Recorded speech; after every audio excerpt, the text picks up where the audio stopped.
I was born and raised in Iran as a Shiite Muslim. Shiite Muslim. Shiite Muslim. And all my life I heard bad things about Israel and the Jews. And we were told that Islam is the best and the last. Muhammad was the most perfect person ever. Growing up, did you study the Quran and the Hadith? Yes, but mostly culturally. Like we would go and read in Arabic, for example. We didn't understand the meaning. They told us if you read in Arabic, you get more points to go to heaven. So I was trying to be a good Muslim, pray, go to mosque. And we were Shiite, so we used to go beat ourselves with chains on the streets, all to please Allah, hoping and wishing to go to heaven. When I was 16 years old, something happened to me that it changed my life. In fact, before that, I saw so many bad things on the streets. I saw people being executed publicly, hanging from a crane. I saw people being tortured, beaten. And they told us these are infidels, these are the enemies of Allah, these are Zionists or the spies for Israel. So when I was 16 years old, I was arrested and tortured by the regime in Iran. Why? I was going to a wedding and I was in the car of some relatives. They gave me a ride. My family was already there at the wedding and they had some alcohol. And based on Islamic law, you can't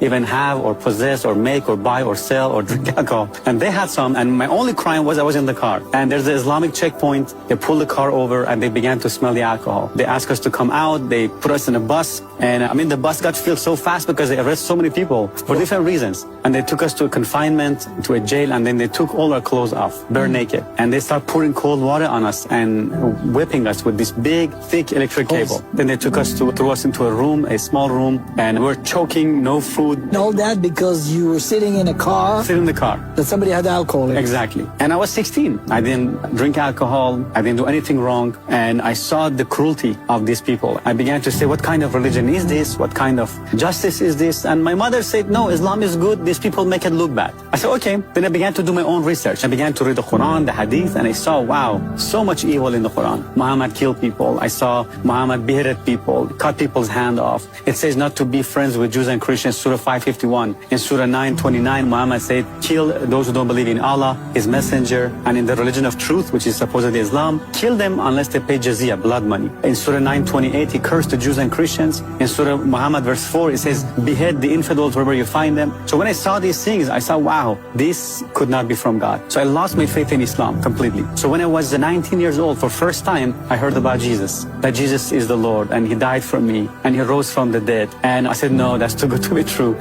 How could God have a son? I said, okay, Jesus, if this is true, I ask you to show me. If it's real, be my Lord, be my Savior. And I prayed this prayer, and the moment I say that, a heat went through my hand. I began to shake and tremble. I began to cry, and I felt this love and this peace and this joy I'd never experienced before. I felt a burden was lifted off my shoulder. I began to feel love for people, for anybody who had hurt me. I began to forgive them. I began to feel forgiveness and love and joy. It was an instant transformation.